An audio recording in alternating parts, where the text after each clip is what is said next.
Good morning, folks. I'm Dave Canterbury with Self-Reliance Outfitters in the Pathfinder School. I got some coffee on the boil here. Get something warm in my belly on this cold morning, and what we're going to do is we're going to cook up some from scratch cat head biscuits this morning. Stay with me.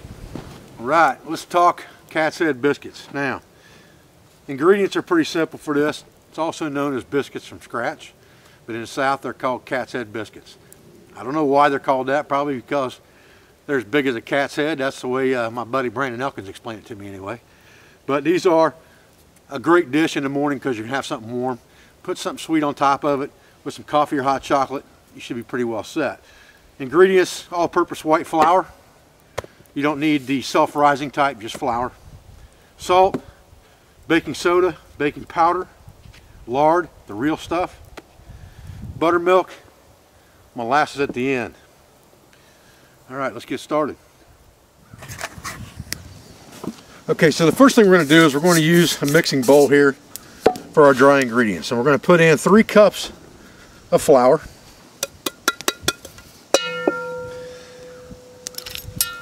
We're going to use 4 teaspoons of baking powder.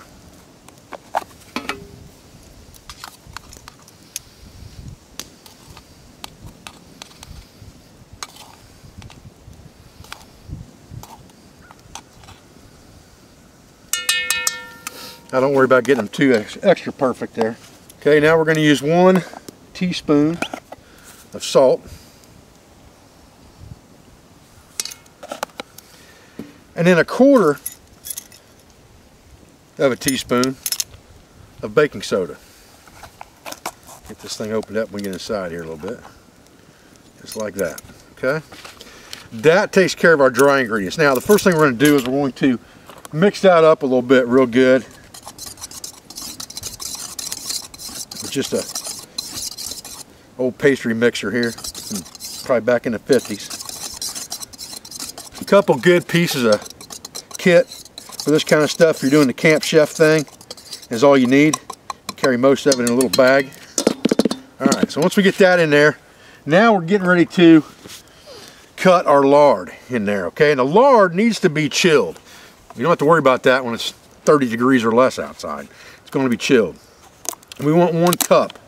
So there's several ways we could do that. We could measure that out by the tablespoonful, or we could just use a measuring cup and fill it up. Either way you prefer to do that, I don't care. The problem is with this stuff being cold, it's pretty difficult to get it out, to judge how much a cup is. You're going to want 8 ounces of this either way.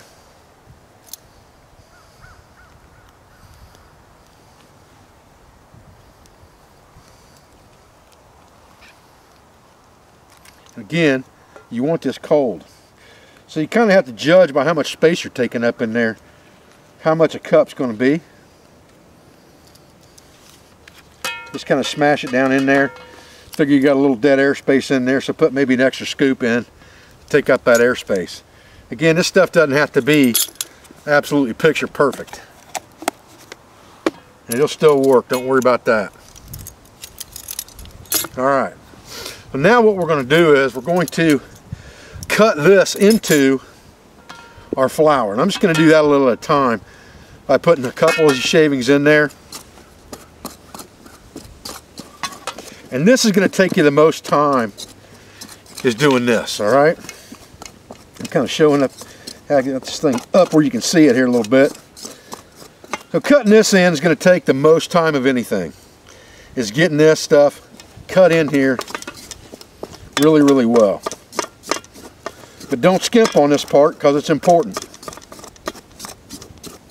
Now in really cold weather, do not be afraid to get your hands in here to help cut that lard, because it's going to stay cool in cold weather, and it's going to be difficult to get it cut into that flour really well. And you may have to get your hands down in there to get it done and just smash that stuff up. So once you've got this lard cut into that flour really, really well, then you're going to add 1 cup or about 1 cup of buttermilk and mix that in really well to get your dough. Okay, and I'm just going through here one final time. Don't be afraid to get your fingers in this stuff. Turns out better that way. Alright, so once we've got this lard cut in pretty well and we're satisfied with it, we're going to add 1 cup or thereabouts of buttermilk. And it might take a little less than that. I wouldn't cut it in there all at once.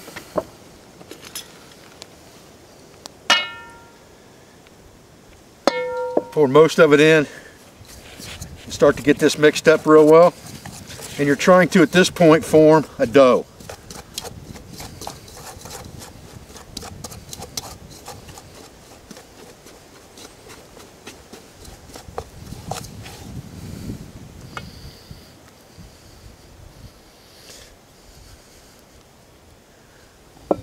Now you could probably use some type of dry substitute that you just add water to substitute this buttermilk, but if you've got conveyance or you're car camping or you're at a permanent base camp and you got the ability to keep stuff cold like winter time like it is right now, you're better off using the real stuff because it's going to taste a lot better in the end. And that's getting to be about what we're looking for now consistency wise. Wipe this all out of here. Okay. Now we're going to set this aside for just a minute and we're going to grease our Dutch oven. Okay. So the next step is to grease this Dutch oven, and we're just going to do that with lard. If you got a towel, you can do it with a towel. If not, just do it with your hands. And we're just going to grease the bottom of this thing real well here by spreading this stuff around. Again, it's cold, so it may take you a minute to get that done. And then we're going to kind of just take it over and set it beside the fire and let it heat up a little bit. Once you get this spread around the bottom real well. Back to our dough here. Now we're going to just get a little bit of flour on our board here, on our cutting board. Don't take a whole lot, just a sprinkling really. If you're as messy as I am, you're probably going to have more than you need. And we're going to get this dough out of here, just like this. We'll pack him together. And we're doing all this by hand, and we're just going to flatten him out, fold him in half, flatten him out, fold him in half, and we're going to do this 8 times.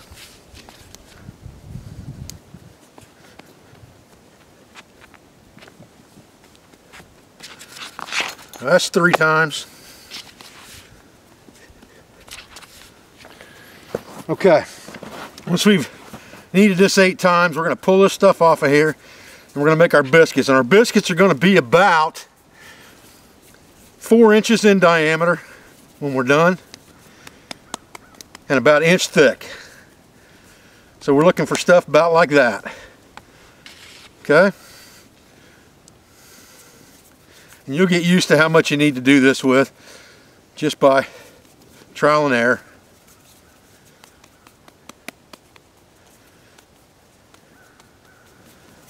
I can usually tell in my hand that thing's going to be about the right size when I'm done or not.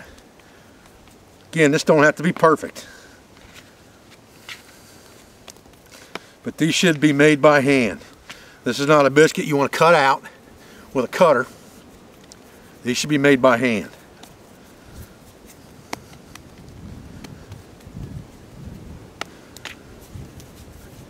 Looks like we're going to have about 7 here. Recipe called for about a dozen. We'll be a little shy of that. That's okay. Alright, there we go. Now, to the Dutch oven.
Okay, so just like the last time we cooked our Cornish hen, we're turning the lid about every 5 or 10 minutes, and we're turning the pot at the same time. So we'll turn the pot a half a turn, or 180 degrees, and then we'll turn the lid 90 degrees to that, and we'll do it one more time, because these biscuits only need to cook for about 20 minutes. Now, I'm going to tell you a little secret here about Dutch ovens. If you have problems, and you didn't have quite enough coals or something, you're going to have the most trouble getting heat from the top down than from the bottom. So the top is where you really want to concentrate a lot of your heat. You should get plenty of heat out of your coals on the bottom. If you've got to build a fire on top of that Dutch oven to get the heat you need going down, then that's what you do.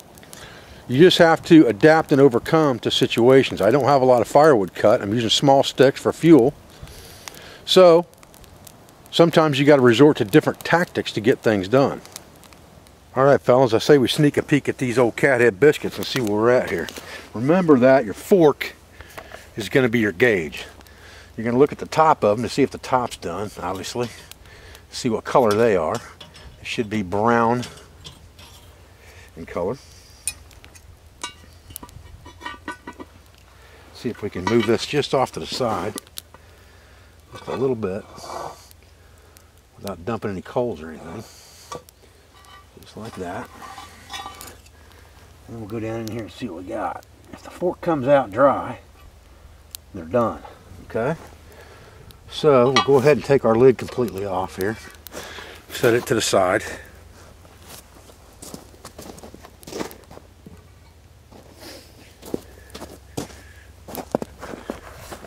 And there is the tasty reveal of the cathead biscuits there. So we'll get this thing done, get these things plated up, get some molasses on them and some coffee, and we're ready to rock.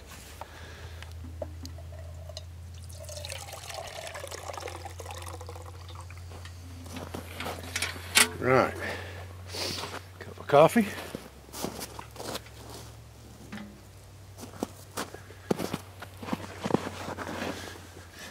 Now, the smart guy knows to put the molasses in his pocket while the biscuits are cooking, so it ain't going to be hard as a rock. These things are, oh, look at that, man. Them things are absolutely perfect done. I mean perfect. So let's pour a little molasses on there, just like that. Oh man, look at that. Golly. Alright. There it is. Oh man. Golly.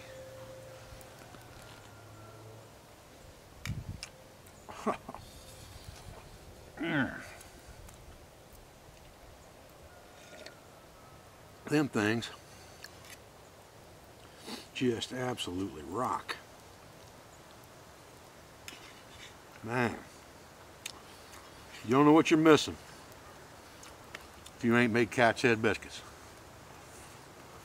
Man, I do not even want to tell y'all how worth the wait that was. Golly, man. Those are perfect. Perfect. Man.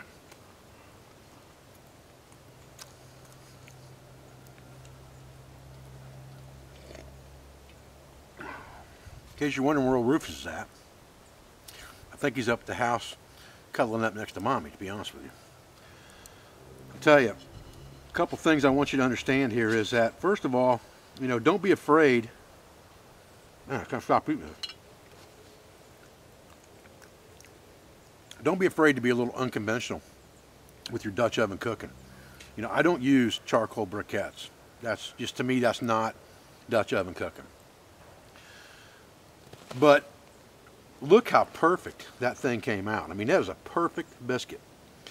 And it's really just a matter of manipulating that fire, and you're always going to have more heat on the top than you are the bottom, because heat always wants to rise.